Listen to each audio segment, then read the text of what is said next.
As far as cute animals go, I have this adorable little armadillo here. His name is Armando. Now we do have armadillos here in Florida, but this one's a little bit different. This armadillo is from the southwest corner of Brazil, the northeast part of Argentina, and it is known as the three-banded armadillo. Oh, there you are. And the three-banded armadillo is known for one thing that it can do that no other species of armadillo on the planet is capable of, and that is completely closing their shell. So he can actually use his head and his tail to seal his body shut, protecting himself when he's uncomfortable, but he doesn't feel uncomfortable right now. All right, so you guys can see a good look at this adorable little guy. Armadillos all have this same protective layer here. This is a carapace, and it's made up of osteoderms. So osteo means bone, derm means skin, so what is this? Bone skin. Bony skin, alright? That's all it is. Look, it's not part of the skeletal structure, and it's not some impenetrable armor. If a jaguar finds this guy, he is a crunchy snack. So, his method of keeping himself safe is to leave a slight opening there, right in the front, so that a predator thinks they can get in there and attack him. And when he's uncomfortable, he's going to clamp his shell down, creating a biting sensation, making almost just a little bit of time for him to be able to run away and escape from that predator because he startled them. And in that moment, he's going to run and try and find one of his burrows that he digs. You'll notice that this animal has some very large claws proportionally compared to the rest of his body. That is so that he can excavate his home and also do his favorite thing in the world, look for food. Armadillos are constantly on the prowl for tiny little meals.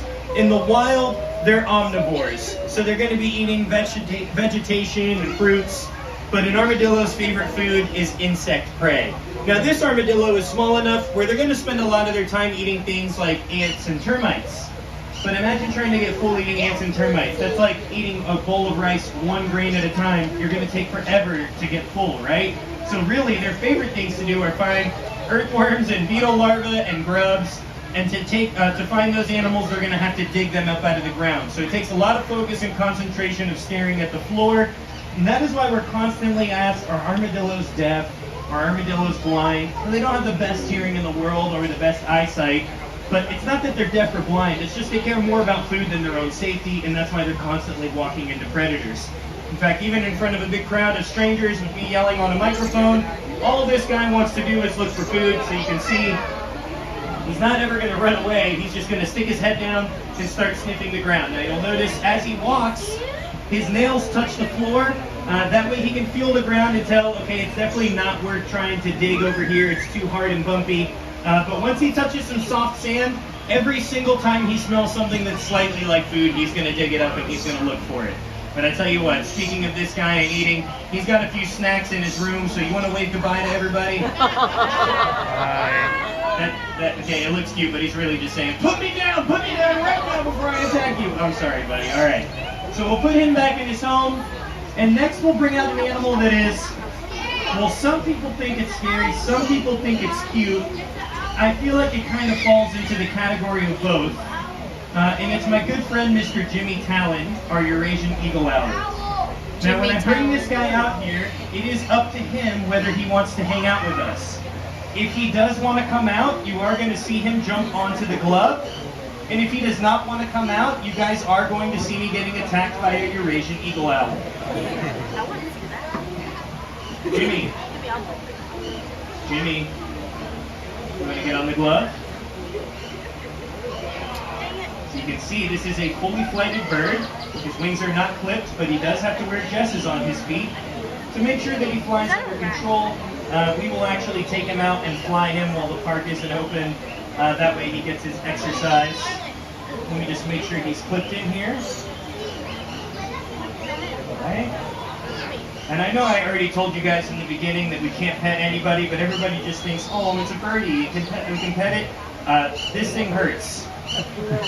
Take my word for it. Don't find out for yourself.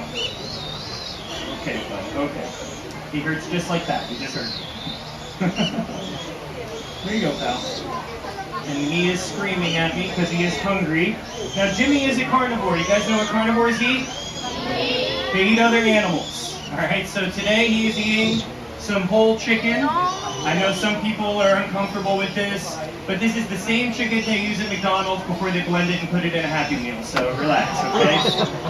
Now, being a Eurasian eagle owl, this guy lives all throughout Europe and Asia, as far north as the Arctic Circle, and as far south as the Saudi Arabian Peninsula and northern Africa. So they live in a wide variety of habitats, making them a generalist, not a specialist. So it's quite often found living right alongside human beings, where they eliminate most of our pests and small rodents, but even more importantly, they eliminate the diseases that those animals carry. So things like a predatory bird or wild snakes are a lot more important than previously thought of, because their immune system is so much different than ours that it does eradicate a lot of those diseases that do affect us.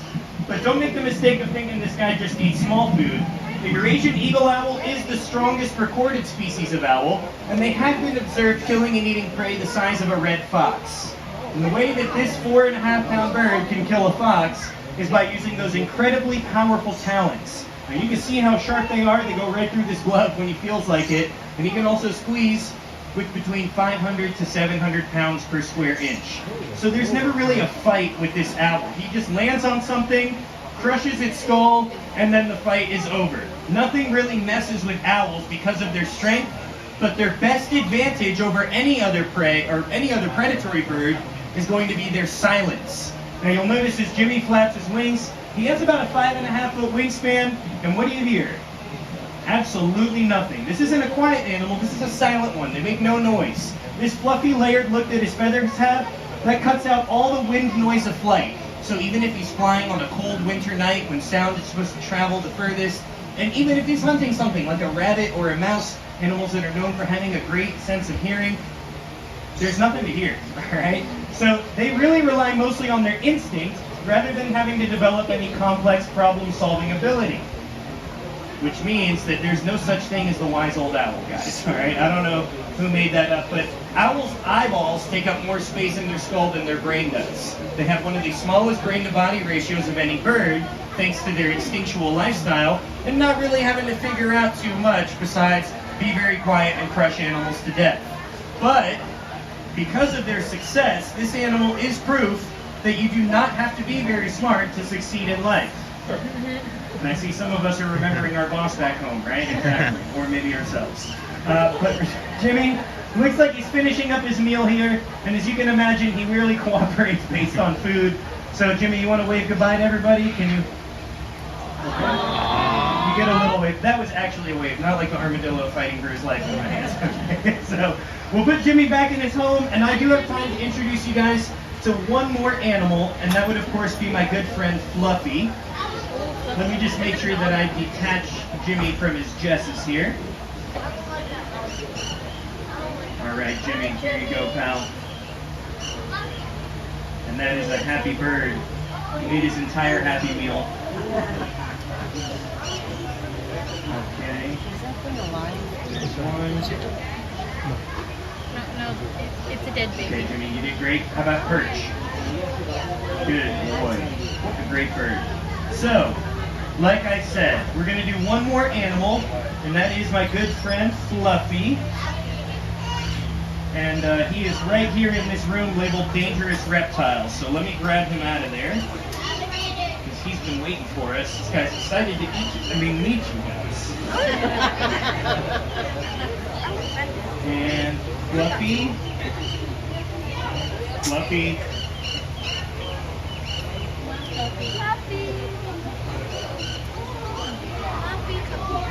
Did this door open when I was walking around with the bird? Not that I know of, no. Okay, Fluffy's not in there. How about, oh, we found him. He must have got an ice cream before the show. So this is my good friend Fluffy.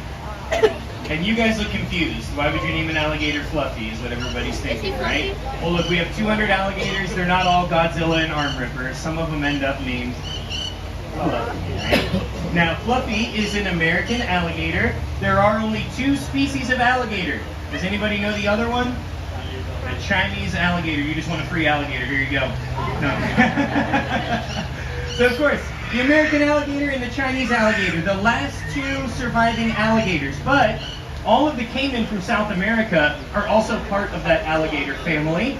And the alligator family is part of the crocodilian order, so that's the relation to crocodiles. Listen, that's not my problem. You all sat in the front row. Anybody want any Gatorade before we dry this up? No? Okay, we're good. Perfect. So, like I was saying, these animals are crocodilians. They're ancient. They have fossils of crocodilian going back more than 240 million years. So, let's clear things up. This is not a dinosaur. It's not a modern day dinosaur. It's none of that. It's a crocodilian. The difference is they are millions of years older than the dinosaurs. Then they ate the dinosaurs, and then all the dinosaurs died. And they did. Right? So they're way cooler and tougher than a dinosaur is. And today, crocodilians survived the same way their ancestors did. They are an ambush predator that lives at the edge of the water. And since everything on planet Earth needs water for survival, they don't exactly have to go out and hunt for food. These animals will camouflage themselves in an ideal location and then eat delivery of whatever shows up thirsty. So if you're wondering, what does an alligator eat? You know the answer. Everything. Anything, whatever they feel like. All of that works. And while this is not a picky eater, alligators are a very lazy hunter. All right? They do not want to put in the effort to catch big animals. They live surrounded by small food. Things like turtles and fish and birds, frogs, snails, and snakes. That's 99% of an alligator's diet, even when they're gigantic, because it takes no effort to just crush it and swallow it whole. It takes a lot of work to kill and rip something apart like a hog or a deer. It's really not worth it when you're cold-blooded, and an animal this size could fast for about 3 months, whereas an adult alligator can fast up to a year's worth of time. It's not worth the effort to kill big stuff. They can kill a turtle or a fish or a bird in less than a piece of the time. So, alligators have adapted to this bullying lifestyle of these smaller creatures. You can see an alligator's head shape is nice and round like the letter U. It's a perfectly adapted scoop for catching all the small creatures they live next to, and this is also the best way to tell an alligator apart from a crocodile. Crocodiles are known for having a much more acute, a more narrow point at the end of their snout. And the advantage that a crocodile has is that once they kill a large animal that is too big to swallow in one bite, they use the end of their snout to rip off small bite-sized pieces that are going to easily fit down the width of their throat. And when you look at a crocodile's menu, you see that, yeah, they eat a lot of small stuff, but they also enjoy killing things like wildebeest and zebra. So we know which one is deadlier, right? Yeah, easy answer right here. Crocodiles are hundreds of times deadlier than alligators ever will be. And an alligator is a dangerous animal, but they do not hunt and eat people at any capacity. That's why when you compare the amount of human deaths from alligators and then from crocodiles, that you notice no comparison at all. Alligators, like I said, they're deadly, but they're an opportunist. And that is why since 1970, the total number of humans killed by alligators, 36 people in 54 years. It's not even one person a year killed by alligators. Crocodiles kill and eat between 200 to 400 people every single year, but we will never have an exact number because they consume us and they digest all the evidence, so it'll always be a guess. Okay, so now we all know the answer. Which one would you rather go swimming with? It's the alligator. Neither one. Right? Remember, just because you have two choices does not make one a good one. This is a voting year. We got to keep that in mind. All right, guys? So remember that. Alligators and crocodiles are opportunists. If you don't want to get killed by the opportunist, do not give them the opportunity to kill you, and it'll never happen. Okay? So how did those 36 people die from an alligator? 30 of them were in the water at nighttime. Right, and now you guys are wondering, seriously, what kind of an idiot gets in the water at nighttime? It is the exact demographic you're picturing in your head, I can guarantee it. Men, age 14 to 40, while they're under the influence of alcohol, are 30 of those victims. That's right, guys. They've developed a taste for a very specific group of people, right? No, of course, alligators hunt at night, they live in the water. Maybe you should stay out of the water at nighttime. That's my suggestion. And that way, you'll eliminate most of the risk. Those other 6 people that were killed, in my opinion, those are the real tragedies. Those are people who were killed by an alligator that had been fed by humans. Now, if we feed Fluffy the alligator and then release him into the wild, he's going to remember people equal food. And he's going to remember that for the rest of his 60 to 100 years of life. And this little 2-year-old is going to get a lot bigger in his 60 to 100-year lifespan.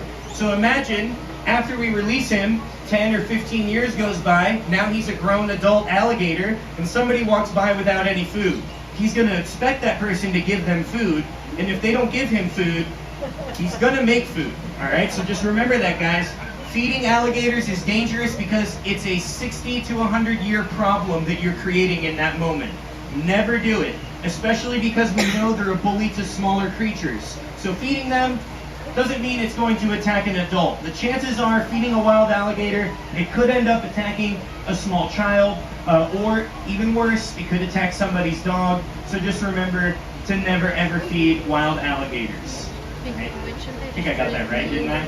I did. Okay, perfect. So remember that, guys. Don't feed them. Don't swim at nighttime. Nobody's getting attacked by alligators. The only way to make these animals upset is by getting too close. So when you see them, respect their personal bubble and stay out of it. If you get too close to a big one, I don't need to explain what happens. But I do like to reiterate to stay away from the young ones like this guy right here. This little 2-year-old alligator cannot hurt you. In fact, in the wild, they're predated on by many different creatures. So to keep themselves safe, for the first 3 years or 3 feet of growth, they're going to live with their parents at home at the nest. And their parents are going to take care of them. Once the alligator's old enough to take care of themselves, they move out on their own. And if they don't move out on time, you guys know what their parents do? They kill and eat their own kids, right? It's very common in the animal kingdom. Lions will do it, alligators do it. So kids, when you turn 18, get a job. Get out of the nest. You don't want to risk it with your mom and dad, all right? But really, if you see a baby alligator, it should be easy to avoid. They're mostly at the water's edge, so just get away from them. If you get too close on accident, baby alligators have a distress call that they make to call for help. When their parents hear them calling for help, they rush over to the area, they kill whatever predator they see, and rip it to pieces for the babies. So if you don't see a baby alligator, but you hear them, you can still make yourself safe before you're ever in any danger. And if you've never heard a baby alligator when they're scared and calling for help, it sounds like this.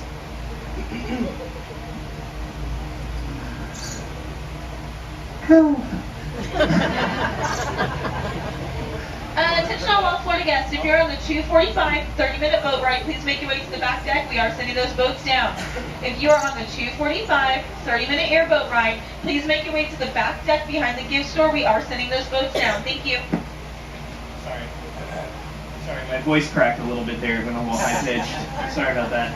But no, this is what a baby alligator sounds like. So if you hear that noise, you should run. For those of you that didn't answer, you died from an alligator attack, all right? It took too long to answer. Remember that, guys, run. Or you could tell someone else to stop, drop, and roll. Then you don't have to run. But as long as you leave alligators alone, they are not interested in human beings. They have zero interest in coming up to you. We know this because there are currently more than 5 million alligators in the U.S. That's enough to eat someone every single day, right? And do they get eaten every single day? Not even close, not even every year. They just want to be left alone so they can swim in the water, eat some food, and then lay in the sun and work on their tan. Isn't that right, Fluffy? I know, look, they're all laughing because they think you're all cute and cuddly and adorable and you want to hold them and hug them and kiss them. That's dangerous. So we let you do it for free, all right? My good friends across the walkway, they let you meet Fluffy the alligator. You can hold him and hug him and pet him. The rule that we have, though, is that our photographer has to take the picture so that our insurance company has proof that you did survive the encounter. All right? Other than that, thank you guys so much. I hope you enjoyed the show. I hope you learned something. And Fluffy says, see you later, alligator.